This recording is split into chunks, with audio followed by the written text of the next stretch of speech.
आराध्या गुमसुम अपने कमरे में सोफे पर बैठी हुई थी और उसे देखकर ही पता लगाया जा सकता था कि वह कितना ज्यादा रोई होगी। आराध्या ने किसी भी तरह का कोई मेकअप वगैरह नहीं की थी। यहाँ तक मेड के बार बार आकर बोलने पर भी उसने कुछ नहीं खाई थी। वह बस गुमसुम चुपचाप से बैठी हुई थी, ना कुछ बोल रही थी और ना ही कहीं जा रही थी। वह बस कमरे में किसी कैद पक्षी की तरह बैठी हुई थी। आखिर वह बैठे ही क्यों ना, उसको इस तरह से कैद करके जो रखा गया था और उसे सोफे पर बैठे हुए उसे कब नींद आ गई उसे भी पता नहीं। आराध्या, आराध्या उठो। जैसे ही आराध्या के कान में यह आवाज़ पड़ी थी कि वैसे ही उसकी आंखें धीरे से खुल जाती है और जैसे ही वह अपनी आंखें खोलती है उसे अपने सामने शौर्य नजर आता है जो उसे ही घूर रहा था। उठो यहाँ से, यह कोई सोने की जगह नहीं है। तुम इस तरह से यहाँ पर ऐसे सो रही हो। इतना बड़ा बेड है कमरे में, मगर उस बेड को छोड़ करके तुम सोफे पर सो रही हो। उठो यहाँ से, जा करके तैयार हो जाओ, मेरे कुछ ऑफिस के दोस्त आने वाले हैं। शौर्य की बात सुन करके भी आराध्या कुछ नहीं बोली। वह बस अपनी नज़रों को फेर लेती है, वापस अपनी आंखों को बंद कर लेती है। आराध्या का खुद को इस तरह से इग्नोर करना शौर्य को बिल्कुल भी पसंद नहीं आया। वह तो अभी अभी ऑफिस से घर आया था और यह बताने उसके कमरे में आया था कि उसके एम्प्लॉय आज डिनर के लिए आ रहे हैं। उसकी नई शादी हुई है, उसकी पत्नी से मिलने आ रहे हैं। वह काफ़ी ज़्यादा गुस्से में आराध्या को देखकर बोला, आराध्या जाओ, जाकर तैयार हो जाओ। नहीं होना है तैयार, आराध्या जोर से चिल्ला करके बोली। जैसे ही आराध्या जोर से चिल्लाती है ठीक वैसे ही शौर्य का गुस्सा बढ़ गया और वह इस गुस्से में आकर के आराध्या के गाल पर एक थप्पड़ जड़ देता है। शौर्य का वह थप्पड़ इतना जोर का होता है जिस वजह से आराध्या का सर घूम गया और वह तेज धड़ाम की आवाज के साथ में जमीन पर गिर गई और वह चीखते हुए बोला, मुझे ना सुनने की आदत नहीं है वाइफी, और आज के बाद तो तुमने मुझे ना बोलने की हिम्मत भी की तो अंजाम इससे भी बहुत बुरा होगा। शौर्य आराध्या के बालों को जोर से खींच करके गुस्से में चिल्लाया। इस समय शौर्य की आंखों में काफ़ी ज़्यादा गुस्सा था और उसकी आवाज़ हद से ज़्यादा डरावनी थी। आराध्या का सर पहले से दर्द कर रहा था और जब जोरों से बाल खींचने की वजह से उसका दर्द और भी ज़्यादा बढ़ गया और वह दर्द से छटपटाते हुए अपने बालों को छुड़ाने की कोशिश कर रही थी, मगर शौर्य की पकड़ काफ़ी मजबूत थी। साथ ही उसका गुस्सा देखकर आराध्या अंदर तक टूट गई और उसकी आंखों में डर से आंसू बहने लगे।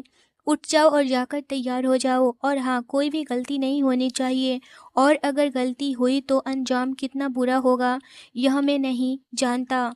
वह मेरे ऑफिस के एम्प्लॉय हैं, कोई भी गलती नहीं होनी चाहिए जिससे कि एक बॉस होने के नाते मेरे पर उंगली उठाई जाए। इतना बोल करके गुस्से से आराध्या के बालों को छोड़ दिया और खुद वहां से उठकर चेंजिंग रूम में चला गया। आराध्या अपने दोनों हाथों से अपने सर को पकड़कर जोर जोर से रो पड़ी।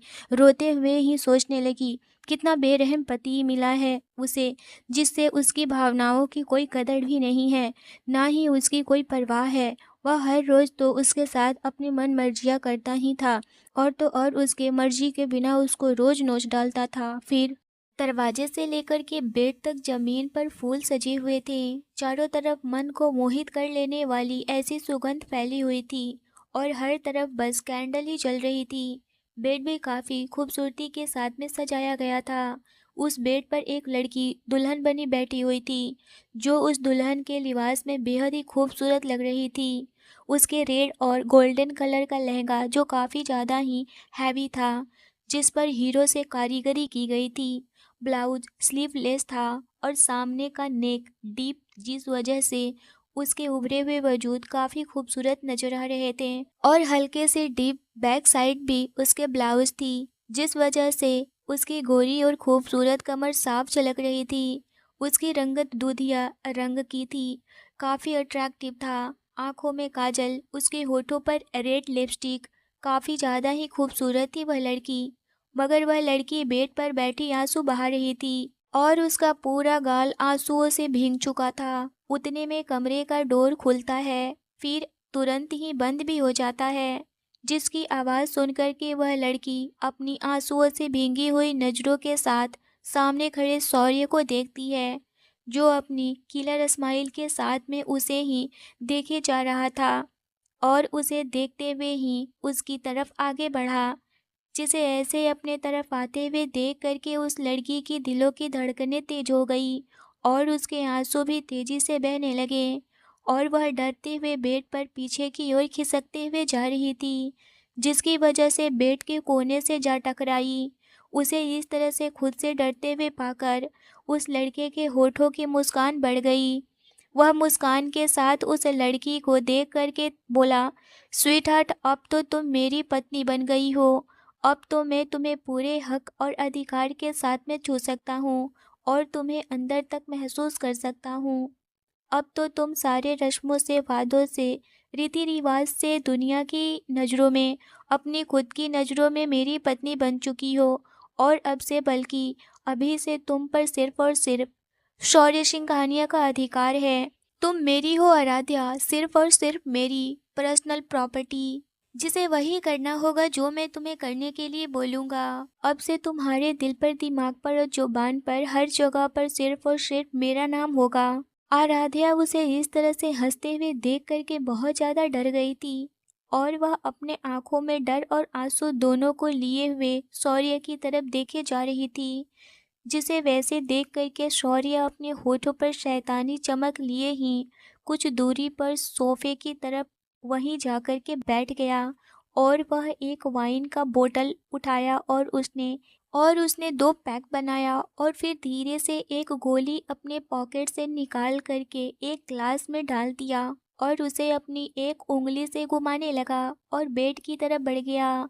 साथ ही एक ग्लास की वाइन एक ही घूंट में ख़त्म कर दूसरे ग्लास लेकर के बेड पर चढ़ गया और बोला, लो पियो इसे जान, तुम्हें इसकी ज़रूरत है क्योंकि आज हमारी सुहागरात है।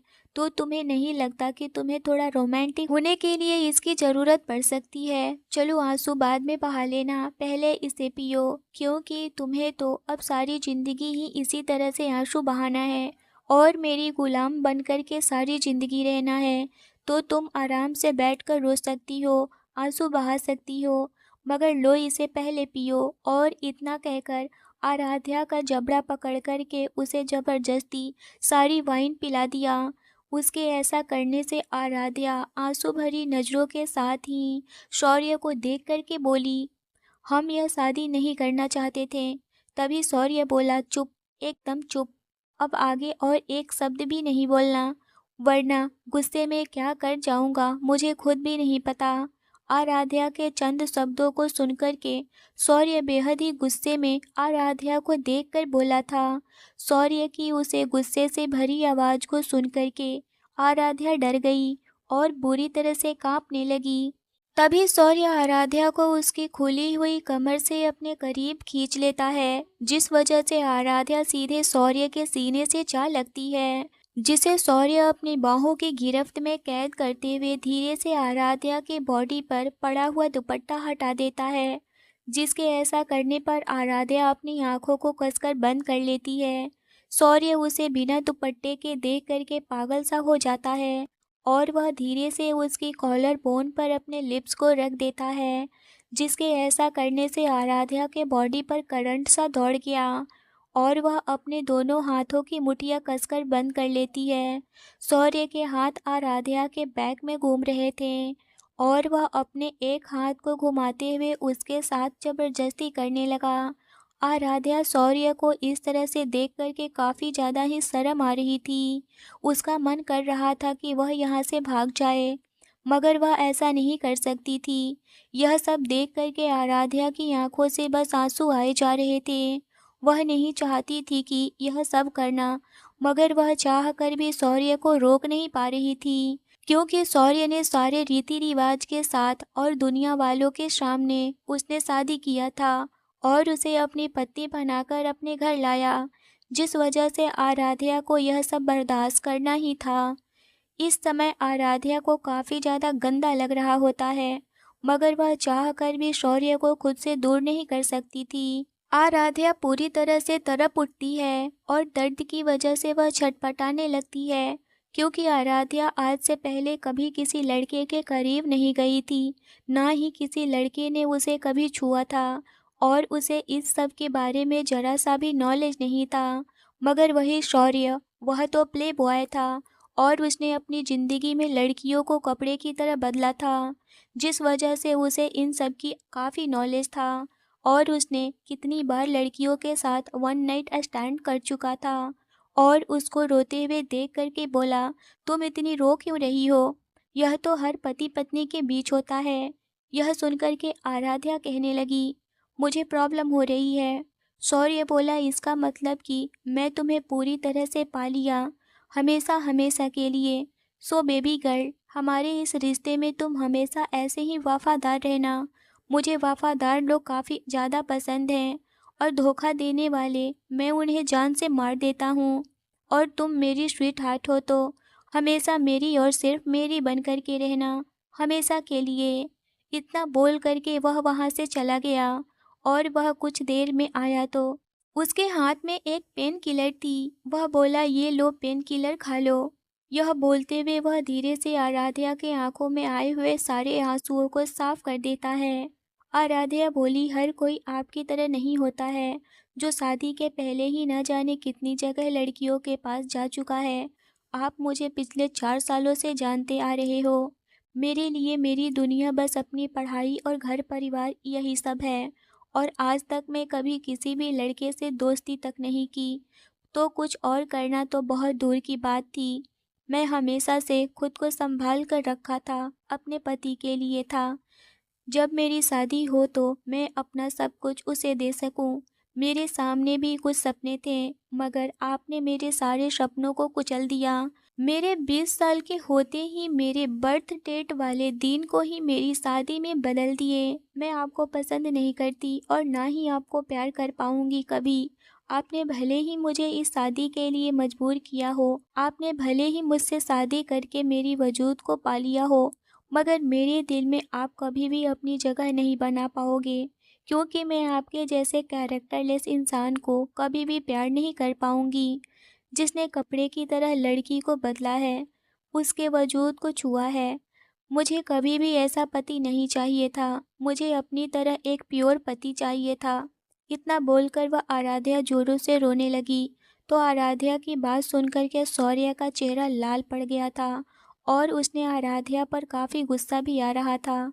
शौर्य इस गुस्से में आराध्या के चेहरे को अपने हाथों में पकड़ कर के बेहद गुस्से और डरावनी आवाज़ में अपने एक एक शब्द को चबाते हुए बोला, तुम्हारी नज़रों में भले ही मैं एक कैरेक्टरलेस इंसान हूँ, मगर एक बात हमेशा याद रखना, अब से तुम मिसेस आराध्या शौर्य सिंघानिया हो, मेरी पत्नी, जिसे मैं जब चाहे जैसे नचा सकता हूँ। जो मेरा मन करे तब मैं तुम्हारे साथ कर सकता हूँ और तुम्हें अब से इस शौर्य सिंघानिया की पत्नी बनकर इसी सिंघानिया विला में ही रहना होगा, जहाँ पर तुम मेरे हिसाब से रहोगी और बिना मेरी परमिशन के तुम यहाँ से कहीं नहीं जा पाओगी। समझ में आया तुम्हें? शौर्य काफ़ी गुस्से में चिल्लाया था। शौर्य के गुस्से को देख करके आराध्या पूरी तरह से डर गई और उसका वजूद भी कांप उठा था।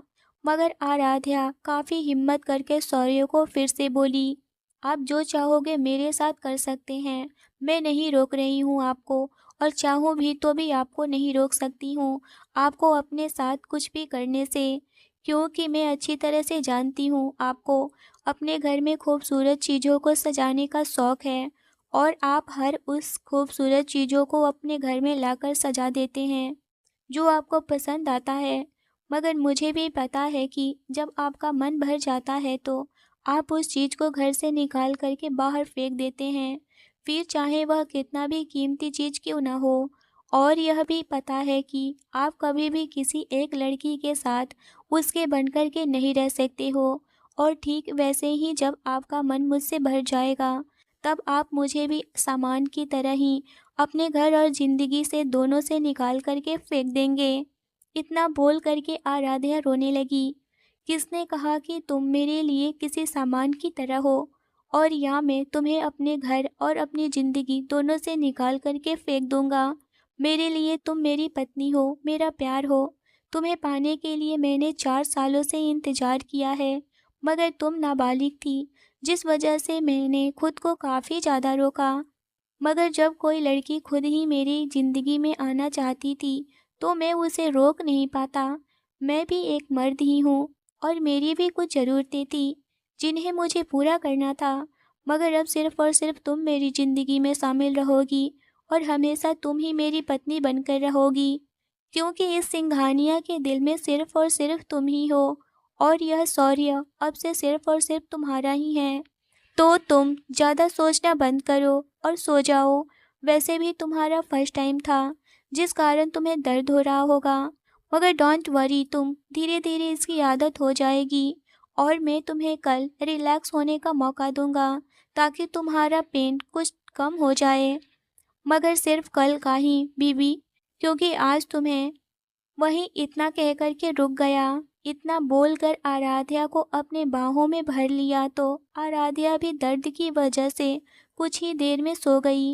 मगर शौर्य की आंखों में नींद अभी भी नहीं थी। उसे तो बार बार आराध्या के बोले गए शब्द ही याद आ रहे थे। तुम कैरेक्टर लेस हो, जिसे याद करके शौर्य की आंखों में गुस्सा भर गया। मगर वह अपने गुस्से को काबू कर आराध्या को अपनी बाहों में भरा और वह भी सो जाता है। अगली सुबह आराध्या की जब आंखें खुलती है तब सुबह हो चुकी थी। जैसे ही वह उठने के लिए होती है, ठीक वैसे ही उसे अपने बॉडी पर किसी की मजबूत पकड़ का एहसास होता है। वह महसूस करके जब अपने बगल में देखती है तो शौर्य उसे ही अपनी बाहों में भरे हुए सोया हुआ था और उसने अपने एक हाथ से उसकी कमर को पकड़ कर रखा था, जिसे देख करके आराध्या की नज़र सोते हुए शौर्य पर गई, जो पूरे मुंबई का सबसे हैंडसम और सबसे रईस एलिजिबल बैचलर था, जिसकी एक झलक के लिए लड़कियां लाइन में खड़ी होती। और यहाँ तक कि शौर्य के पीछे लड़कियां इतनी ज़्यादा पागल थी कि वह अपनी सब कुछ गंवाने पर मजबूर थी शौर्य सिंघानिया के लिए, यहाँ तक कि किसी भी हद को पार करने के लिए भी तैयार थी। वही सबसे अमीर रईस हैंडसम लड़का जिसे लोगों ने प्ले बॉय नाम दिया था, वही उसका पति बन चुका था। यह सोच कर के आराध्या का दिल दर्द से भर उठा था, क्योंकि वह अच्छी तरह से जानती थी कि वह शौर्य की लाइफ की पहली लड़की नहीं थी जिसे शौर्य ने छुआ है, बल्कि उसके पहले ही न जाने कितनी लड़कियां आ चुकी थी शौर्य के लाइफ में। मगर शौर्य जैसे अमीर इंसान और उसके जैसे बिजनेस इंडस्ट्री में काम करने वाले के लिए यह सब नॉर्मल बात थी। यहाँ तक कि उसके खुद के ही पिता तो 55 की उम्र में ही वह खुद भी एक बहुत बड़े इंडिया के सबसे बड़े कंपनी के मालिक थे और वह भी दो बेटे और एक बेटी के पिता होने के बावजूद भी उन्होंने कई लड़कियों के साथ चक्कर चलता था। मगर आराध्या वो ऐसी नहीं थी, ना ही उसकी सोच ऐसी थी, जिस वजह से शौर्य का प्ले बॉय होकर के खुद से शादी करना यह आराध्या को बिल्कुल भी पसंद नहीं आया था। और एक यही वजह थी जिस वजह से वह शौर्य को प्यार नहीं करती थी। मगर उसके अंकल ने अपने बिजनेस प्रॉफिट के लिए उसकी शादी उसके 20वें जन्मदिन पर ही करवा दिए थे, वह भी उसे बिना कुछ बताए ही, जिस वजह से आराध्या का मन अब अपने अंकल से भी भर चुका था। अब उसको अपने अंकल से भी नफरत हो गई थी। उसके माँ बाप के मरने के बाद उसके अंकल ने आराध्या को अच्छे स्कूल में पढ़ाया, हर चीज़ उसके अनुसार ही किया, क्योंकि उसके 22 के होने के बाद ही उसकी जायदाद का कुछ तो हो सकता था। क्योंकि आराध्या के मम्मी पापा का मौत एक रहस्यमयी था। वह भगवान के द्वारा नहीं मरे थे, बल्कि कुछ तो ऐसा राज छुपा हुआ था और वह राज सिर्फ उसके अंकल ही जानते थे। आराध्या अभी अपनी सोच में ही खोई हुई थी कि उतने में अपने कानों में शौर्य की आवाज़ सुनाई पड़ी, जो धीरे से अपनी आंखें खोल कर के बोला, ऐसे मत देखो स्वीट हार्ट, वरना तुम्हें मुझसे प्यार हो जाएगा।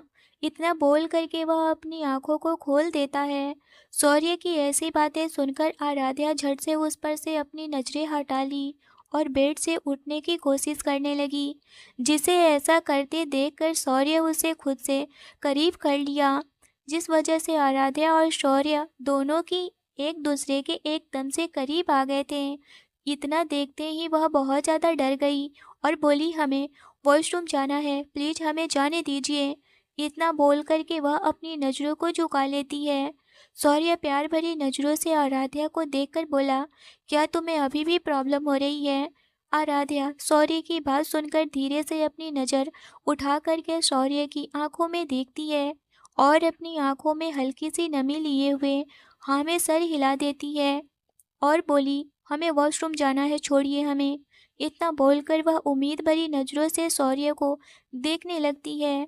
आराध्या वहां से वॉशरूम चली जाती है। उसके जाने के बाद शौर्य की नज़र बेड पर जाती है, जो उसे पूरी तरह से विश्वास हो जाता है और वह देख कर के उसके चेहरे पर स्माइल आ जाती है। वह वॉशरूम के दरवाजे पर खड़ा होकर कहने लगा, हॉट वाटर से शावर लेना, तुम्हें अच्छा फील होगा। मगर वही दूसरी तरफ आराध्या उसे नफरत की निगाहों से देख रही थी और बोली, अब मुझसे हमदर्दी जताने की तुम्हें कोई ज़रूरत नहीं है। वह कोई भी जवाब नहीं देती है। थोड़ी देर के बाद में आराध्या कमरे में आई और वह सीधे क्लोजेट में चली गई। क्लोजेट खोली तो फिर उसके अंदर से एक खूबसूरत सी ब्लू कलर की साड़ी निकाली, जो काफ़ी ज़्यादा खूबसूरत थी, जिसे देख करके समझ में आ रहा था कि वह एक साड़ी लाखों की थी। सौर्य आराध्या के पास जाकर उसे देख करके बोला, वाइफी, तुम्हें ऐसे परेशान होने की ज़रूरत नहीं है, क्योंकि तुम्हारे पति ने वह हर चीज़ पहले से ही तुम्हारे लिए अरेंज कर रखी है, जिसकी ज़रूरत तुम्हें हो सकती है, तो इन कपड़ों को पहन लो। इतना बोलकर वह उसे साड़ी को आराध्या के हाथ में थमाकर खुद बड़े ही बेशर्मी के तरह अपने कपड़ों को निकालकर वहीं पर खड़ा होकर आराध्या के सामने ही पहन लेता है, जिसे वैसा करते देखकर आराध्या जल्दी से अपना चेहरा दूसरी तरफ कर लेती है, क्योंकि उसे काफ़ी ज़्यादा शर्म आ रही थी, जिस वजह से वह चेंजिंग रूम में जाने की जगह बाथरूम में चली गई और कपड़े पहनकर वापस आती है और आईने के सामने जाकर के तैयार होने लगती है। आराध्या जब खुद को आईने में देखती है तो वह उस साड़ी में काफ़ी ज़्यादा खूबसूरत नज़र आ रही थी। उसी के साथ उसके गले पर बने बाइट के निशान साफ नजर आ रहे थे। यहाँ तक कि उस ब्लाउज का नेक भी काफ़ी डीप था, जिस वजह से उसके खूबसूरती में चार चांद लगा रहे थे। जब आराध्या खुद को वैसे देखती है तो वह मन ही मन शौर्य को गाली देने लगती है, क्योंकि उसने ही उसके बॉडी पर इतने सारे बाइट दिए थे। वह सारी बातों को इग्नोर करते हुए नीचे आई। नीचे आकर चुपचाप से शौर्य के कहने पर नाश्ता करने लगती है। ऐसे ही दिन बीतते गए। हर रात शौर्य उसके साथ मनमानियाँ करता था। वह हर बार मना करती रहती। वह कहाँ मानने वाला था, मगर हर किसी की भी बर्दाश्त की एक हद होती है। अब धीरे धीरे आराध्या का भी बर्दाश्त जवाब देते जा रहा था। शौर्य अचानक से एक रात नशे की हालत में अपने कमरे में दाखिल हुआ। वह इस वक्त सोफे पर सो रही थी। उसे बेड पर सोना बिल्कुल अच्छा नहीं लगता, जैसे कि उसका बेड उसको खा जाने को आ रहा हो। इस वजह से वह अपने बेड से दूरी बनाकर ही रहती थी। उस बेड से घिन आती थी। शौर्य जब आराध्या को सोफे पर सोते हुए देखा तो वह उसका हाथ पकड़ते हुए कहने लगा, तुम यहाँ क्यों सोई हो वाइफी, चलो बेड पर सोने। आराध्या चिल्लाते हुए बोली, मुझे छोड़ दीजिए, मुझे अभी यहीं सोना है, मैं सह नहीं सकती हूँ। शौर्य बोला, ऐसा कुछ नहीं होगा, और वह उसको ज़बरदस्ती उठाकर बेड पर लेकर गया और उसके साथ न चाहते हुए भी, जिस वजह से वह बहुत ज़्यादा ही टूट चुकी थी। उसके दिल दिमाग पूरी तरह से ब्लैंक हो चुका था। उसे बिल्कुल समझ में नहीं आ रहा था कि वह क्या ही करे। वह अंदर से टूट चुकी थी, इस इंसान से दूर भाग जाना चाहती थी। वह एक पल भी इस घुटन भरी जिंदगी में जीना नहीं चाहती थी। शायद एक पल के लिए मौत आ जाए तो वह उसे भी खुशी खुशी स्वीकार कर लेती। ऐसी हालत हो गई थी आराध्या की। वह एक नज़र बगल में बहुत ही बेफिक्र से सोए हुए शौर्य को देखी और गुस्से वाली नज़रों से वहां से उठ कर के बाथरूम में चली गई और वह वहां जाकर चिल्ला चिल्ला कर रोने लगी। लेकिन उसका चिल्लाना किसी को भी सुनाई नहीं देता है। वह सोच चुकी थी कि आगे उसको क्या करना है। सुबह हुई। आराध्या को काफ़ी ज़्यादा बॉडी में पेन हो रहा था। वह बिल्कुल भी उठ नहीं पा रही थी। कमरे को खाली देखकर वह धीरे से बड़बड़ाई, लगता है यह शैतान यहाँ नहीं है। और वह फिर से वॉशरूम में शावर लेकर के बाहर आकर सोफे पर बैठ गई। वह बिल्कुल भी बोलने की हालत में नहीं थी और ना ही सुबह से कुछ खाई थी। वह सोचने लगी, कैसे ज़िंदगी हो गई है मेरी। बचपन में ही माँ बाप का साथ नहीं रहा और अब पति भी मिला तो ऐसे ही मुझे ही खा रहा है। पति क्या होता है मुझे आज पता चला। अगर ऐसा पति होता तो मैं भी शादी नहीं करती, भले ही मैं मर जाना पसंद करती। यही सब सोचते हुए उसकी आंख लग गई। तभी शौर्य कमरे में दाखिल हुआ। जब देखा कि आराध्या सोफे पर सो रही है तो उसे उठाने लगा। जब आराध्या अपनी आंखें खोली तो देखी यह तो शौर्य है। उसको देख करके वह नजरें फेर ली। जब शौर्य देखा कि वह उसे इग्नोर कर रही है तो वह गुस्से से बोला, उठो यहाँ से और जाकर के जल्दी से तैयार हो जाओ, मेरे ऑफिस के कुछ दोस्त तुमसे मिलने आ रहे हैं। इतना कहकर वह जैसे ही उठा तो आराध्या चिल्लाते हुए बोली, मैं नहीं तैयार होने वाली हूँ। अभी वह इतना बोली ही थी कि शौर्य ने एक जोर का थप्पड़ आराध्या के गाल पर जड़ दिया। आराध्या सीधे जमीन पर गिर गई। उसकी आंखों के सामने अंधेरा सा छा गया।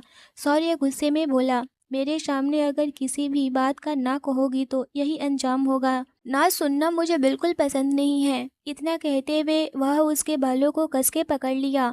जो कुछ भी आराध्या के साथ इन दिनों हो रहा था उससे वह काफ़ी ज़्यादा टूट चुकी थी और आज शौर्य ने उस पर हाथ भी उठा दिया, जिस वजह से आराध्या पूरी तरह से टूट कर बिखर चुकी थी। अब उसमें हिम्मत नहीं बची थी कि वह उससे बहस करे या फिर हाँ कहे या ना कहे। शौर्य उसके बालों को खींचते हुए उसका फेस अपने फेस के करीब करके बोला, आधे घंटे में फटाफट से रेडी होकर नीचे आ जाओ और ध्यान रहे कोई गलती नहीं होनी चाहिए वरना तुम्हारी खैर नहीं। मैं नहीं चाहता कि उनके मुंह पर अपने बॉस की वाइफ की कोई भी गलती दिखे और बातें बने। इतना कहकर शौर्य चेंजिंग रूम में चला गया और फटाफट से चेंज करके कमरे से बाहर चला गया। वहीं कमरे से जाने के बाद आराध्या सर पकड़कर फूट फूट करके रोने लगी और सोचने लगी, मेरी किस्मत इतनी बुरी कैसे हो सकती है। काश कि मैं शादी से पहले ही मर जाती। क्यों भगवान ऐसा मेरे साथ किए आपने। वह किसी भी तरह से खुद को संभालते हुए खुद को रेडी की। उसने बहुत ही सलीके से एक खूबसूरत सी साड़ी पहनी और हाथों में चूड़ियाँ, साड़ी के मैचिंग के बिंदी, मांग में सिंदूर और गले में मंगलसूत्र और थोड़ा सा मेकअप करके वह बाहर निकली। वह काफ़ी ज़्यादा खूबसूरत लग रही थी। जैसे ही वह सीढ़ियों से उतरते हुए आई तो शौर्य की नज़र उस पर ठहर गई। वह एक पल के लिए तो उसमें घुसा गया था, मगर दूसरे ही पल वह होश में आया। आराध्या नीचे जाकर चुपचाप से उसके बगल में बैठ गई। शौर्य ने बोला, यह मेरी वाइफ है, मिसेज आराध्या शौर्य सिंघानिया। सबने उसे हेलो बोला।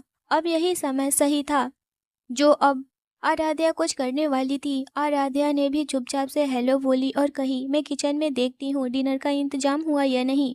और इतना कहकर वह किचन की तरफ बढ़ गई। जैसे ही वह किचन की तरफ जाती कि उधर से एक आदमी आ रहा था। वह कोई और नहीं बल्कि एक वकील था। उसके हाथों में पेपर्स थे। वकील को देखकर आराध्या के चेहरे पर मुस्कान आ गई। वह वकील से हाथ मिलाई और बोली, आइए वकील साहब, और फटाफट से उस पेपर पर साइन कर दी।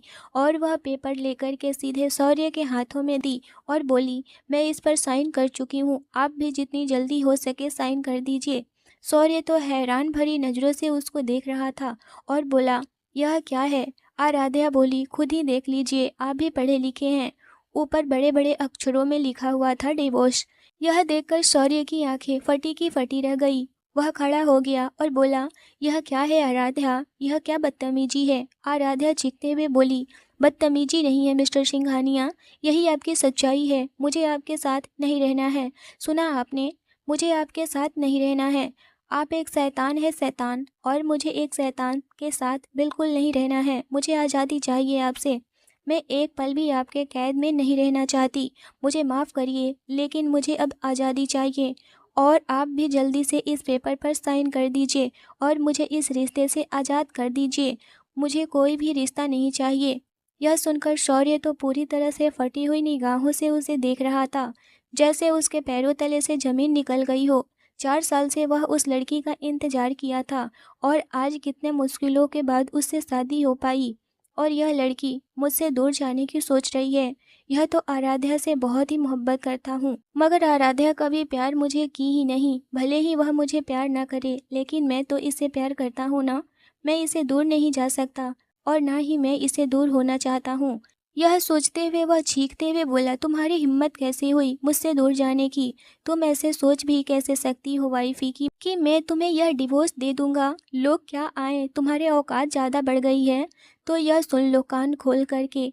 2 लोग क्या, पूरी दुनिया के सामने भी कुछ नहीं उखाड़ सकती हो तुम। मुझसे डिवोर्स मांगोगी। आज़ादी चाहिए तुम्हें, तुम्हें हरगिज नहीं दूंगा। आराध्या चिल्लाते हुए बोली, नहीं मिस्टर सिंघानिया, मुझे आपके इस घर में आपके इस चेहरे से मुझे घिन आती है। मुझे नहीं रहना है आपके साथ, मुझे आज़ादी चाहिए। मैं खुद के लिए जीना चाहती हूँ, इस कैद से मैं बाहर आना चाहती हूँ। शौर्य की आंखें पूरी तरह लाल हो चुकी थी। वह खींचकर आराध्या को थप्पड़ दे मारा। आराध्या की वह बातों को बर्दाश्त नहीं कर पाया। यह देख करके जो लोग आए थे वह लोग चले गए। कुछ देर के बाद में आराध्या को होश आया। वह इस वक्त शौर्य के कमरे में खुद को पाई। यह देखकर वह काफ़ी रोने लगी और वह बेड से उठने की कोशिश की तो शौर्य कहने लगा, खबरदार, जो तुम नीचे उतरने की कोशिश भी की तो टांगे काट दूंगा तुम्हारी। मेरी गुलाम बन जाओगी हमेशा के लिए। शौर्य की बात को सुनकर के आराध्या बोली, तुम मुझे इस तरह कैद करके नहीं रख सकते हो, मुझे आज़ादी चाहिए। यह सुनकर के वह बोला, अगर तुम मेरी बात नहीं मानोगी तो मैं तुम्हारी ज़बान भी काट दूंगा। मुझसे ज़बान नहीं लड़ाओ, चुपचाप से मेरी बातों को सुना करो। चलो खाना खाने। तुमने आज सुबह से कुछ भी नहीं खाया है, मुझे अच्छे से पता है। इतना कहकर के उसका हाथ पकड़ कर लेकर जाने लगा तो आराध्या गुस्से में बोली, मुझे खाना नहीं है। वह बोला, अगर नहीं खाओगी तो फिर ठीक है, मैं तुम्हें ही खा जाता हूँ। फिर उसके बाद कुछ मत कहना कि मुझे यह प्रॉब्लम हो रही है। इतना सुनकर के आराध्या डरते हुए बोली, ठीक है, मैं खा लेती हूँ। और वह फटाफट से सोफे के पास जाकर के बैठ गई और प्लेट में खाना निकालने लगी और वह डिनर फिनिश करने लगी। कुछ ही देर में उसका डिनर फिनिश हो गया और कहने लगी, मुझे सोना है, कल सुबह मुझे कॉलेज जाकर असाइनमेंट सबमिट करना है। और वह सोफे पर लेट गई। यह देख करके शौर्य बोला, ठीक है, तो सोफे पर सोने में मुझे भी मज़ा आता है। एक तो तुम बहुत ही हल्की हो, मैं खुद के ऊपर ही तुम्हें सुला लेता हूँ। यह सुनकर आराध्या बोली, नहीं ठीक है, मैं बेड पर ही सो जाती हूँ। और वह सीधे बेड पर आ जाती है और वह ब्लैंकेट से खुद को कवर कर लेती है। यह देख करके शौर्य हैरान हो गया, यह मुझसे इतनी डर रही है, इतनी गर्मी में भी ब्लैंकेट से कवर करके सोएगी, कैसे? और फिर वह भी उसके पास आकर लेट जाता है और आराध्या की एक एक बातों को वह गौर से सोच रहा था कि वह उसे आज़ादी चाहती है। आखिर मुझ में ऐसी क्या है, मैं इसे सच में परेशान कर रहा हूँ? मैं शैतान हूँ? मुझे ऐसा नहीं करना चाहिए था। मैं सच में डेविल हूँ। यह सोचकर वह आराध्या को कस के अपनी बाहों में पकड़ लिया कि कहीं आराध्या उसे छोड़कर चली न जाए।